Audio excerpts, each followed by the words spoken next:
Hello ಅಸ್ಸಲಾಮ್ ಅಲೈಕುಮ್. ನಮಸ್ಕಾರ ಎಲ್ರಿಗೂ. ನನ್ನ ಹೆಸರು ಶಹನಾಜ್. ಸಾಧಾರಣವಾಗಿ ಪ್ರತಿಯೊಬ್ಬರಿಗೂ ದಿನ ಬೆಳಗಾದರೆ ಸಾಕು ತಿಂಡಿ ಏನು ಮಾಡಬೇಕು ಅಂತ ಚಿಂತೆ ಇದ್ದೇ ಇರ್ತದೆ. ನಾನಿವತ್ತು ಸೌತ್ ಇಂಡಿಯನ್, ಅದರಲ್ಲೂ ಕೇರಳದ ಫೇಮಸ್ ಮತ್ತು ಹೆಲ್ದಿಯಾಗಿರುವ ತಿಂಡಿ ಪುಟ್ಟು ಮಾಡೋದನ್ನು ಹೇಳ್ಕೊಡ್ತೀನಿ. ಅನ್ನ ಉಳೀತು ಅಂದರೆ ಸಾಕು, ಮಾರನೇ ದಿನ ಅದೇ ಚಿತ್ರಾನ್ನ, ಅದೇ ಪುಳಿಯೋಗರೆ ತಿಂದು ಬೇಜಾರಾಗಿರೋರಿಗೆ ಇದು ಈಸಿ ಮತ್ತು ಹೆಲ್ತಿ ಆಪ್ಷನ್. ಪುಟ್ಟನ್ನ 2-3 ರೀತಿಲಿ ಮಾಡ್ಬೋದು, ಆದರೆ ನಾನು ನಿಮಗೆ ತುಂಬ ಈಸಿಯಾಗಿ ಮಾಡೋದನ್ನು ಹೇಳ್ಕೊಡ್ತೀನಿ. ಮನೇಲಿ ಅನ್ನ ಉಳ್ಕೊಂಡಾಗ ಒಂದು ಬಾಕ್ಸ್ ಅಥವಾ ಒಂದು ಕವರಲ್ಲಿ ಹಾಕಿ ಫ್ರೀಝರಲ್ಲಿ ಇಡಬೇಕು. ಆಮೇಲೆ ಅದನ್ನು ಫ್ರೀಝರಿಂದ ತೆಗೆದು ರಾತ್ರಿ ಒಂದು ನೀರು ಸೋರುವ ಪಾತ್ರೆಗೆ ಹಾಕಿ ಓವರ್ನೈಟ್ ಬಿಡಬೇಕು. ನಾನು ಇದ್ರ ಜೊತೆಗೆ ಕಡಲೆಕರಿ ಮಾಡ್ತಾ ಇರೋದ್ರಿಂದ ಕಡಲೆಯನ್ನು ಕೂಡ ಜೊತೆಗೆ ನೆನೆ ಹಾಕ್ತಾಯಿದ್ದೀನಿ. ಬೆಳಿಗ್ಗೆ ಅನ್ನದಲ್ಲಿದ್ದ ನೀರೆಲ್ಲ 80% ಬಿಟ್ಟಿರುತ್ತೆ ಮತ್ತು ಅನ್ನ ಕೂಡ ಉದುರಾಗಿರ್ತದೆ. ಆಮೇಲೆ ಇದರಲ್ಲಿ ಉಳಿದಿರೋ ನೀರನ್ನು ಕೈಯಿಂದನೇ ಚೆನ್ನಾಗಿ ಹಿಂಡಿ ಅನ್ನನ ಒಂದು ಮಿಕ್ಸಿ ಜಾರ್ಗೆ ಹಾಕಬೇಕು.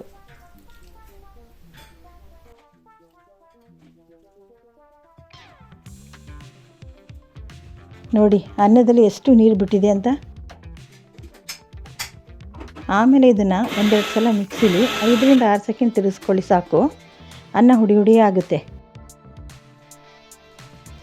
ನಂತರ ಅನ್ನದ ಹುಡಿನ ಒಂದು ಪಾತ್ರೆಗೆ ಹಾಕ್ಕೊಳ್ಳಿ. ಆಮೇಲೆ ಅದಕ್ಕೆ ಒಂದು ಬೌಲ್ನಷ್ಟು ರವೆ ಸೇರಿಸಿ. ನಾನಿಲ್ಲಿ ಹುರಿದಿಟ್ಕೊಂಡಿರೋ ರವೆ ಯೂಸ್ ಮಾಡ್ತಾಯಿದ್ದೀನಿ. ನೀವು ಹುರಿದಿದ್ರೂ ಹಾಗೆ ಹಾಕ್ಕೊಳ್ಬೋದು. ಕೊನೆಗೆ ರುಚಿಗೆ ತಕ್ಕಷ್ಟು ಉಪ್ಪು ಹಾಕ್ಕೊಂಡು ಅದನ್ನು 2 ನಿಮಿಷ ಚೆನ್ನಾಗಿ ಕಲಿಸ್ಕೊಂಡು ಮುಚ್ಚಿಡಿ. ಆಮೇಲೆ ತೆಂಗಿನಕಾಯಿನ ಒಂದು ಅರ್ಧ ತುರ್ಕೊಳ್ಳಿ.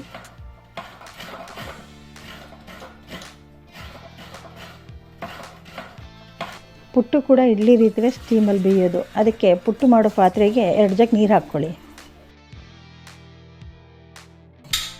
ನಮ್ಮನೆ ಪುಟ್ಟನ ಆಗಾಗ ಮಾಡೋದ್ರಿಂದ ನಾನು ಪುಟ್ ಮೇಕರ್ ಬಳಸ್ತಾ ಇದ್ದೀನಿ. ಆದರೆ ಇದನ್ನು ಕಡುಬಿನ ಪಾತ್ರೆ ಮತ್ತು ಇಡ್ಲಿ ಪಾತ್ರೆಯಲ್ಲಿ ಕೂಡ ಗ್ಲಾಸ್ ಯೂಸ್ ಮಾಡಿಕೊಂಡು ಈಸಿಯಾಗಿ ಮಾಡ್ಕೋಬೋದು. ನಾವು ಯೂಸ್ ಮಾಡೋ ಪುಟ್ ಮೇಕರ್ ಇಲ್ಲ ಗ್ಲಾಸ್ಗೆ ಕಾಯಿ ತುರಿ, ಅನ್ನ ಮತ್ತು ರವೆ ಮಿಶ್ರಣನ ಲೇಯರ್ ಬೈ ಲೇಯರ್ ಆಗಿ ಹಾಕ್ಕೊಳ್ಬೇಕು.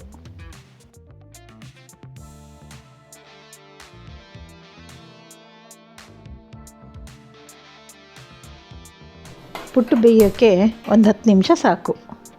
ನಾನು ಅಷ್ಟರಲ್ಲಿ ಕಡಲೆಕರಿ ಏನೆಲ್ಲ ಬೇಕು ಅದನ್ನು ರೆಡಿ ಮಾಡ್ಕೋತೀನಿ. ನೆನೆ ಹಾಕಿದ ಕಡಲೆಕಾಳನ್ನು ಸ್ವಲ್ಪನೂ ನೀರಿಲ್ಲದ ಹಾಗೆ ಸೋಸಿಟ್ಕೊಳ್ಳಿ. ಕಡಲೆಕರಿ ಮಾಡೋಕ್ಕೆ ಏನೆಲ್ಲ ಬೇಕು ಅಂದರೆ 1 ಹಿಡಿ ತೆಂಗಿನಕಾಯಿ ತುರಿ, 1/4 ಸ್ಪೂನ್ ಅರಿಶಿನ ಪುಡಿ, 1 spoon kasuri methi, 1/4 spoon garam masala, 1/2 spoon ಖಾರದ ಪುಡಿ, 1 ಹಿಡಿ ಕೊತ್ತಂಬರಿ ಸೊಪ್ಪು, 3 ಟೊಮ್ಯಾಟೊ, 1 ಸ್ಪೂನ್ ಶುಂಠಿ ಬೆಳ್ಳುಳ್ಳಿ ಪೇಸ್ಟ್, ಉಪ್ಪು ರುಚಿಗೆ ತಕ್ಕಷ್ಟು, 2 ಈರುಳ್ಳಿ, ಚಿಕನ್ ಮಸಾಲ 2-3 ಸ್ಪೂನ್.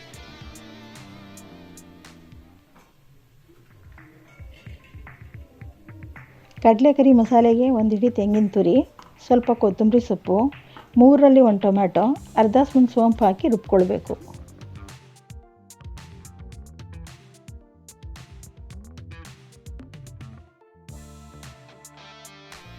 ನಾವು ಪುಟ್ಟು ಬೇಯಕ್ಕೆ ಬಿಟ್ಟು 10 ನಿಮಿಷ ಆಯಿತು. ಈಗ ಪುಟ್ಟು ರೆಡಿಯಾಗಿದೆ. ಈಗ ಅದನ್ನು ಒಂದು ಹಾಟ್ ಕೇಸಲ್ಲಿ ಹಾಕ್ಕೊಳ್ಳಿ. ಪುಟ್ಟು ಬಿಸಿ ಬಿಸಿ ಇರುವಾಗಲೇ ತಿಂದರೆ ರುಚಿ ಜಾಸ್ತಿ.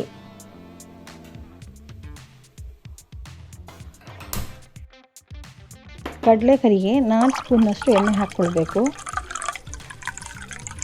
ಅದು ಚೆನ್ನಾಗಿ ಕಾದ್ಮೇಲೆ ಸಣ್ಣದಾಗಿ ಹೆಚ್ಚಿಟ್ಕೊಂಡ ಈರುಳ್ಳಿನ ಹಾಕಿ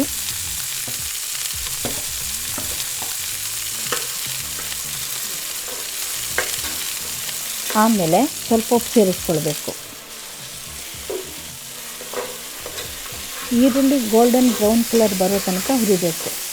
ಆಮೇಲೆ ಅದಕ್ಕೆ 1 ಸ್ಪೂನ್ ಶುಂಠಿ ಬೆಳ್ಳುಳ್ಳಿ ಪೇಸ್ಟ್ ಹಾಕ್ಕೊಂಡು ಮಸಾಲೆ ಹಸಿ ವಾಸನೆ ಹೋಗೋ ತನಕ ಹುರ್ಕೊಳ್ಬೇಕು. ನಂತರ ಅದ್ರ ಜೊತೆ ಸಣ್ಣದಾಗಿ ಹೆಚ್ಚಿಟ್ಕೊಂಡ ಕೊತ್ತಂಬರಿ ಸೊಪ್ಪು ಮತ್ತು ಟೊಮೆಟೊ ಹಾಕಿ ಚೆನ್ನಾಗಿ ಮಿಕ್ಸ್ ಮಾಡ್ಕೋಬೇಕು.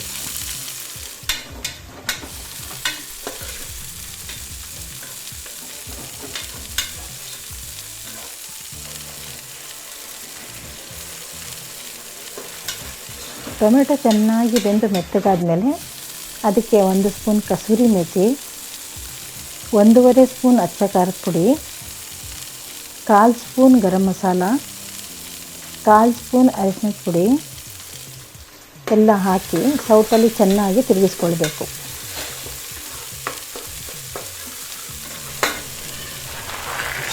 ಇದಾದಮೇಲೆ ನೀರು ಹೋಗಿ ಇಟ್ಕೊಂಡಿದ್ದ ಕಡಲೆಕಾಳು ಹಾಕ್ಕೊಂಡು ಚೆನ್ನಾಗಿ ತಿರುಗಿಸ್ಕೊಳ್ಳಿ. ನಂತರ ರುಬ್ಬಿಟ್ಕೊಂಡಿರೋ ಮಸಾಲೆ ಹಾಕ್ಕೊಳ್ಳಿ.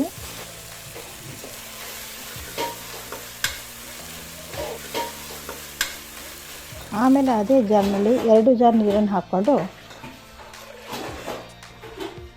ಮಿಕ್ಸ್ ಮಾಡಬೇಕು. ನಂತರ ಮಸಾಲೆ ಮಿಕ್ಸ್ಗೆ 2 ಅಥವಾ 3 ಸ್ಪೂನು ರೆಡಿ ಚಿಕನ್ ಮಸಾಲೆಯನ್ನು ಹಾಕ್ಕೊಳ್ಬೇಕು. ವೆಜ್ ತಿನ್ನೋಂಥವ್ರು ಚಿಕನ್ ಮಸಾಲೆನ ಸ್ಕಿಪ್ ಮಾಡ್ಕೊಳ್ಳಿ. ಕೊನೆಯಲ್ಲಿ ಅದಕ್ಕೆ ಅರ್ಧ ಸ್ಪೂನಷ್ಟು ಉಪ್ಪು ಹಾಕ್ಕೊಳ್ಬೇಕು. ಯಾಕೆಂದರೆ ಮೊದಲೇ ಈರುಳ್ಳಿ ಬೇಯುವಾಗ ಉಪ್ಪು ಹಾಕಿರೋದ್ರಿಂದ ಅರ್ಧ ಸ್ಪೂನ್ ಉಪ್ಪು ಸಾಕು. ಈಗ ಕುಕ್ಕರ್ನ 2 ವಿಷಲ್ ಆಗೋಕ್ಕೆ ಬಿಡಬೇಕು.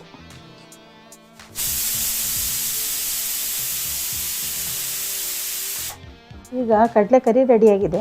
ಪುಟ್ಟನ್ನ ಸಾಧಾರಣವಾಗಿ ಕಡಲೆಕರಿ, ಮೀನಿನ ಕರಿ ಮತ್ತು ಬಾಳೆಹಣ್ಣು, ಸಕ್ಕರೆ ಜೊತೆಗೂ ತಿಂತಾರೆ.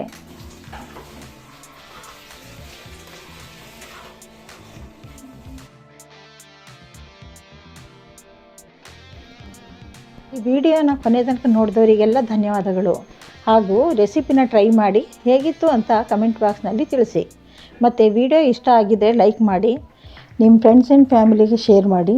ಇದೇ ರೀತಿ ಫ್ಯೂಚರಲ್ಲಿ ಬೇರೆ ರೆಸಿಪಿ ನೋಡೋಕ್ಕೆ ಸಬ್ಸ್ಕ್ರೈಬ್ ಮಾಡೋದನ್ನು ಮರಿಬೇಡಿ. Thank you.